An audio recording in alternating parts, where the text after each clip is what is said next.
Je ne fais que du film historique, peut-être parce que j'ai une profonde aversion pour le monde actuel. Et comme je dis toujours pour rigoler, filmer quelqu'un qui rentre dans une boulangerie pour acheter une baguette, moi ça m'intéresse pas. J'ai pas envie de sortir ma caméra pour faire ça. Donc le costume, non seulement c'est une tranche d'histoire qui s'ouvre devant le spectateur, ce qui n'est quand même pas rien, la beauté des costumes, un jeu d'acteurs qui n'est pas celui de la banlieue, donc ce qui n'est pas rien, et des sujets d'histoire qui sont étonnants, puisque l'histoire c'est une suite d'aventures. Enfin, je veux dire, on pourrait faire un film toutes les 5 secondes de ce qui a pu se passer en France. Donc on peut imaginer quand c'est mondial, c'est inimaginable. Et surtout on apprend, moi à chaque film j'apprends énormément, quoi. Je m'intéresse à des sujets, là par exemple, donc là on est sur le Moyen-Âge, donc les femmes qui sont recluses de gré ou de force dans des reclusoires, comme celui-là. Et ça, c'est un sujet absolument passionnant. Qu'est-ce qui a pu se passer dans leur tête, comment la société fonctionnait, etc. Les contraintes de l'époque, les croyances de l'époque, les superstitions de l'époque, c'est inimaginable. On ne faisait pas 3 mètres sans se dire « Oh là là, mais si je passe sous cet arbre, il va m'arriver ça. Oh là là, si je fais ça, il va m'arriver ça. » Enfin, etc. J'ai dans mes archives un dictionnaire des superstitions, mais c'est complètement dément, quoi. Donc chaque film est une tranche d'histoire qui, moi, me passionne et dans lequel on retrouve l'être humain non pas tel qu'il voudrait qu'on le croie qu'il soit, comme aujourd'hui, qu'on voudrait qu'il soit, mais comme il s'est vraiment comporté. Et c'est tout dans la nuance. Aujourd'hui, on est entouré de fauchetons, et alors que là, au moins, l'histoire, quelque part, elle ment moins, elle est moins menteuse, parce qu'on se base sur des faits qui, eux, sont difficilement parfois discutables, comme l'esclavage, etc., etc.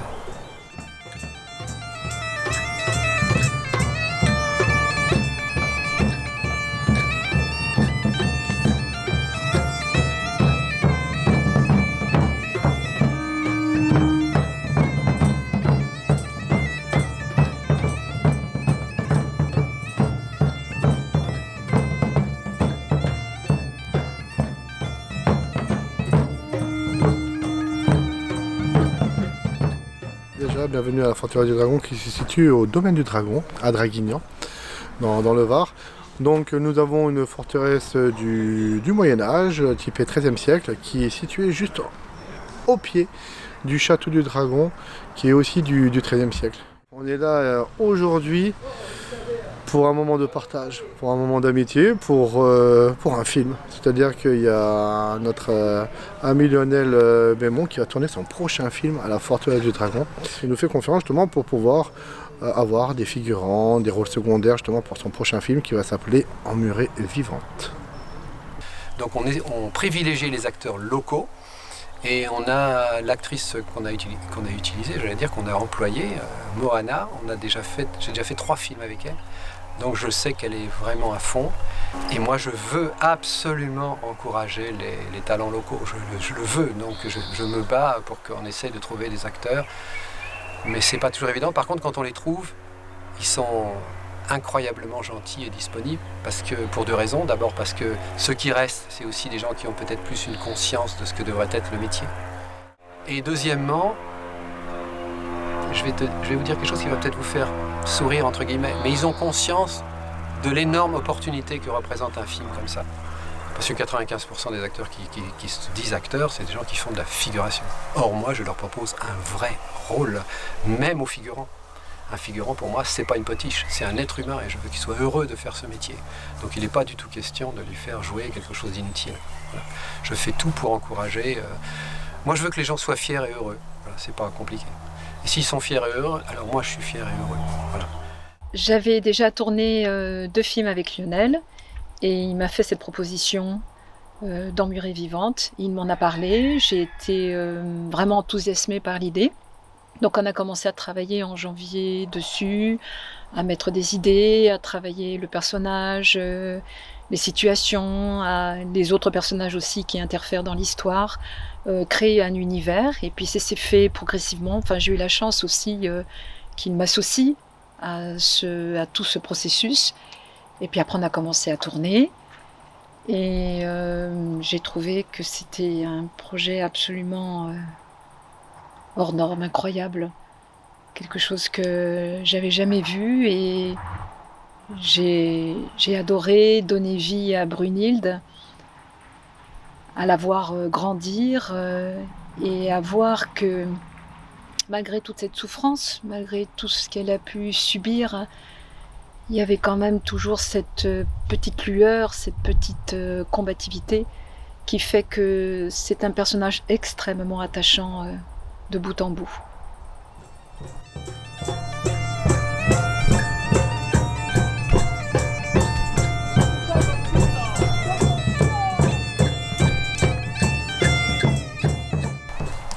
Donc il y a une scène à l'intérieur, deux juges, l'inquisiteur, le prince. Et il y a une scène à l'extérieur, qui se passe donc ici. Alors le garde dit, ce n'est sûrement pas ta trogne qui l'attire, mais plutôt le fumet de ton ragoût. Et tout le monde rigole, bien évidemment. Alors lui il dit, veux-tu y goûter, le cuisinier. Et Brunier qui comprend pas, c'est pas comme ça. Donc le soldat s'approche d'elle, il lui fait, mangez, mangez. Donc elle dit. Alors ils disent, à l'auberge, ils servent une très bonne soupe, si tu peux payer. Et hop, tout le monde se met à rigoler. Qu'est-ce qui t'attire ici? Ce n'est sûrement pas ta trogne, mais bien plus sûrement le fumet de ta soupe. Et là tout le monde rit. C'est censé être drôle, hein.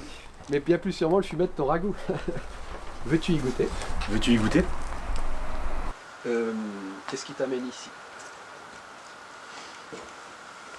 Qu'est-ce qui t'amène ici? Attendez, ça c'est censé être archi brûlant.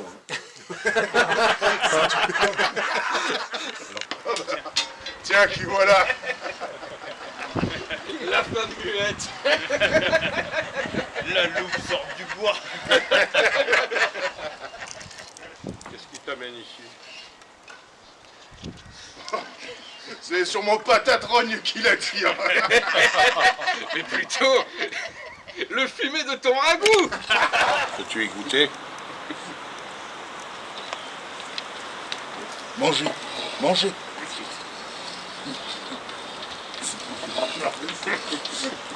Voilà, c'était très bien. Ça va l'air comme tu t'en ailles. Hein. Il ne me semble pas voir ici, messire, les rapports du chirurgien concernant la femme Brunhilde. A-t-elle été soumise à la question? Absolument, monseigneur. Répétition. Donc, c'est le prince qui commence. On est d'accord. Et après, on enchaîne sur Rémi. Donc, on va voir ce que ça donne. On enchaîne un peu plus simple. Son frère? Comment cela? Son frère? Un tout petit peu plus. Un tout petit peu plus prononcé. Plusieurs témoignages dignes de foi nous montrent que ce Bertram Speyer, avec qui elle vivait, n'était pas le mari de cette femme. Ne serait pas, non? Non, n'était pas. N'était pas. Ouais. Horrible!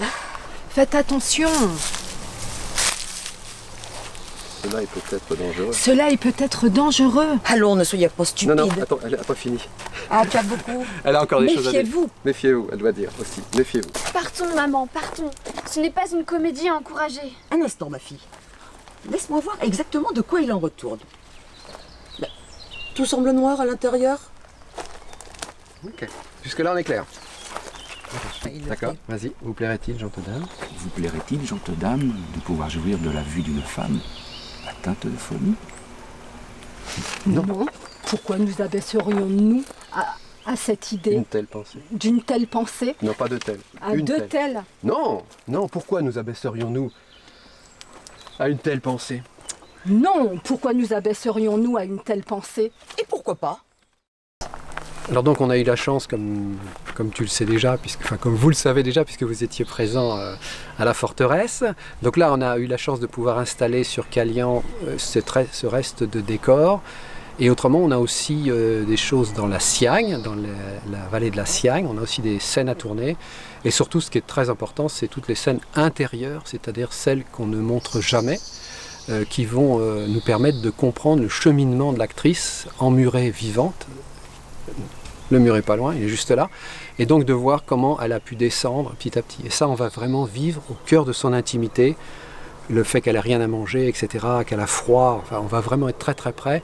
Et ça va être le cœur du film. Et ça, c'est des scènes qui peuvent être tournées n'importe où, dans la mesure où elles sont à l'intérieur, quoi. Voilà. Et du coup, on a été obligé de fabriquer un certain nombre de décors pour ce film. Parce que il faut imaginer que 15e siècle, aujourd'hui, c'est pas gagné, quoi. Il y a rien ne ressemble au 15e siècle.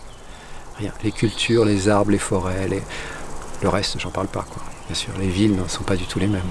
On a été dans le centre de la France pour faire des images de villages, des images avec des drones qui sont absolument sublimes, avec le soleil qui se lève, etc. On voit les clochers et un village qui est presque, j'ai bien dit presque, médiéval, avec pas de satellite, pas d'antenne, pas de... Donc ce village s'appelle Collonges-la-Rouge, et il est connu comme étant l'un des chefs-d'œuvre encore actuels de village. Voilà, quand on est arrivé là-bas, on a dit « Waouh, là on fait un bond de 1000 ans en arrière ». Et ça devient rarissime, plus que rarissime. Et en plus, on a été accueillis par des gens très gentils, le maire, etc.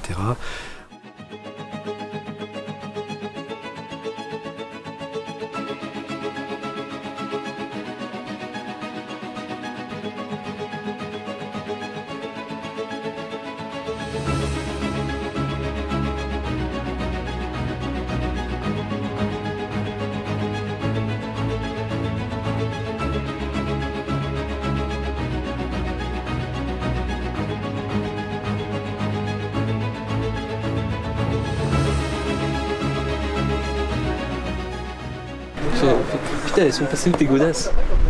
Mais qu'est-ce que tu veux, je les ai vendus pour aller au bordel.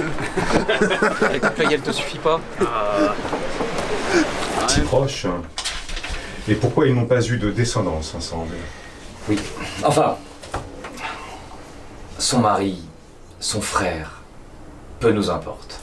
Je vous propose plutôt, messire, de nous réjouir d'avoir vaincu une nouvelle attaque du démon envers notre cité.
Ça tourne, on est parti.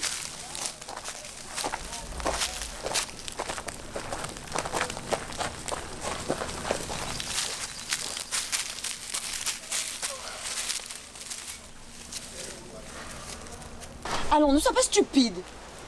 Aide-moi donc plutôt. Partons, maman, partons. Ce n'est pas une comédie à encourager. Un instant, ma fille. Laisse-moi voir de quoi il en retourne exactement. Alors attendez. Et là, on voit ta mère qui s'énerve, d'accord? Tu vois où t'es, Nathalie? T'as repéré au sol? Lionel avait besoin d'une actrice de 15-16 ans pour une scène. Et moi, je suis au lycée Jean Moulin et je suis dans la spécialité théâtre. Et mon prof de tir à l'arc, qui est à la forteresse du Dragon, savait que je faisais du théâtre et a été en contact avec Lionel. Du coup, il a donné mon numéro à Lionel qui lui-même m'a ensuite appelé pour me proposer de participer au film. C'est la première fois que je jouais dans un film et que je faisais ça. Et je pensais pas que ça allait être aussi long les scènes dehors parce qu'il y avait beaucoup de bruit parasite. Donc on faisait beaucoup de pauses à cause des bruits. On changeait beaucoup d'angles et de plans aussi, ce qui était très intéressant parce que je pensais pas qu'on allait rejouer plusieurs fois avec plein de plans différents, mais c'est très intéressant. Et moi je me suis bien amusée, surtout à la dernière scène quand on s'écrit dessus. Je t'interdis, à l'avenir, tu m'entends? Je t'interdis de voler dans nos réserves pour nourrir cette créature du diable. Que faites-vous, mère? Du devoir de charité envers notre prochain. Fut-il dessiné comme coupable? Cette femme est à l'endroit exact où Dieu a voulu qu'elle fût. Et tu ne pourras rien y changer. Maintenant, ça suffit.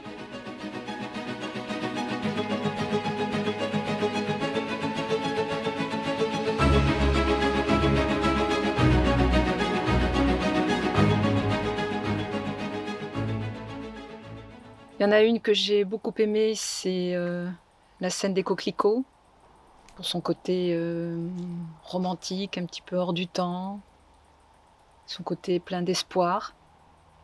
Et une autre scène aussi que j'ai beaucoup aimée tourner, c'est celle du suicide, enfin la tentative de suicide. Les plus dures, celle du suicide a été quand même assez difficile, parce qu'il y a quand même une partie émotion qui est quand même extrêmement intense. Il faut pouvoir la ressortir et il faut pouvoir aussi être juste, ne pas en faire trop et aussi en faire suffisamment pour que ça passe à travers l'image, à travers l'écran. Il y a aussi la scène où les gardes viennent m'attaquer, les gardes-sous viennent m'attaquer. Donc c'est une scène extrêmement physique. Et j'ai eu des partenaires incroyables et c'était une scène très forte à jouer.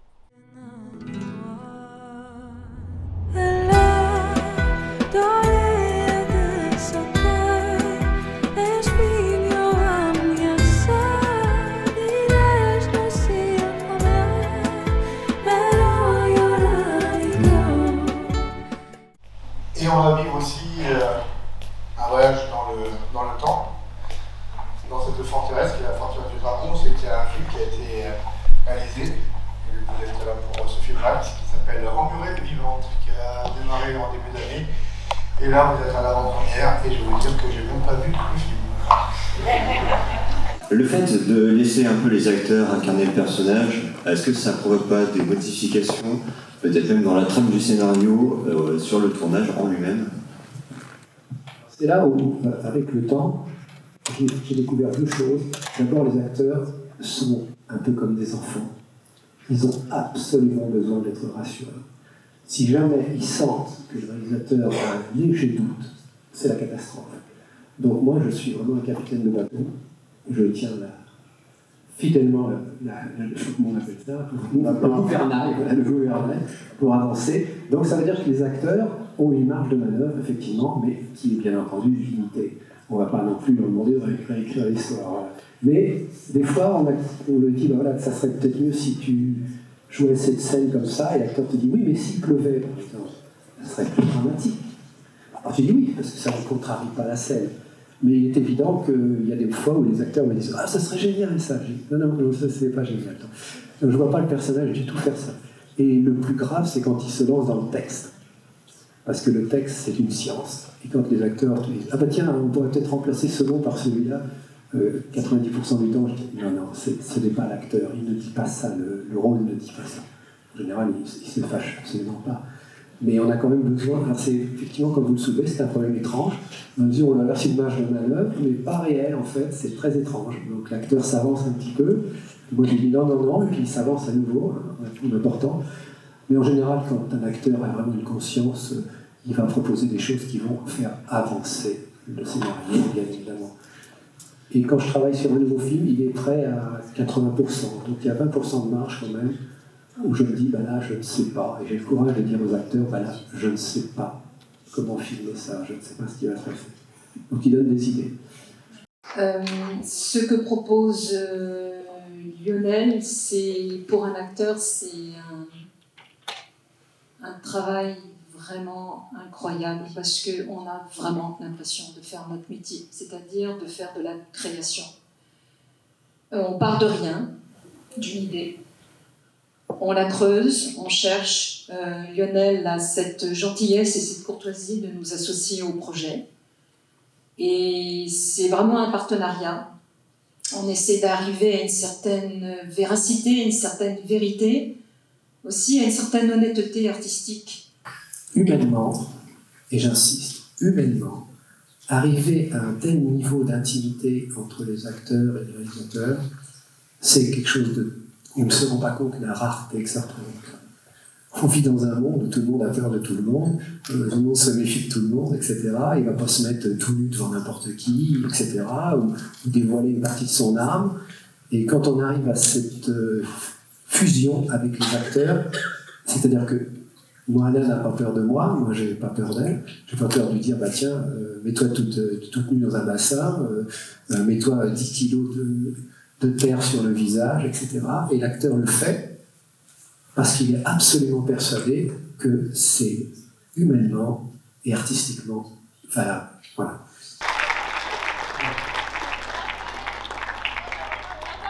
Alors du coup, qu'est-ce que vous avez pensé du film ? Beaucoup de bien. Après, moi je connais le Lionel depuis pas mal de temps. J'ai tourné dans une paire de films avec lui et je trouve que c'est de mieux en mieux, quoi. C'est aucun reproche à faire. En plus, il s'en est bien sorti avec les petits problèmes techniques qu'il y a eu. Voilà, et que ça continue. Globalement, je trouve que les acteurs ont bien joué, que le scénario était assez construit. Sinon, dans le reste, peut-être 2 ou 3 petits défauts qui sont encore corrigeables avec le montage et les musiques.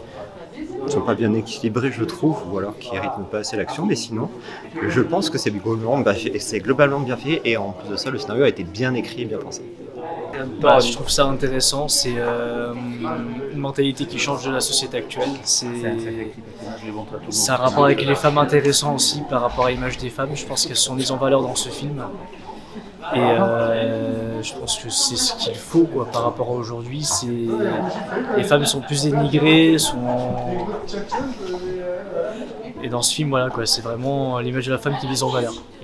Ce que j'ai à rajouter, c'est que d'abord j'ai une immense chance de travailler avec Lionel et Claudia aussi, parce que j'aime beaucoup, vraiment beaucoup les films qui tournent. C'est rare d'avoir une telle qualité pour les personnages, pour les images, pour les lieux choisis, les costumes. C'est vraiment très très bien.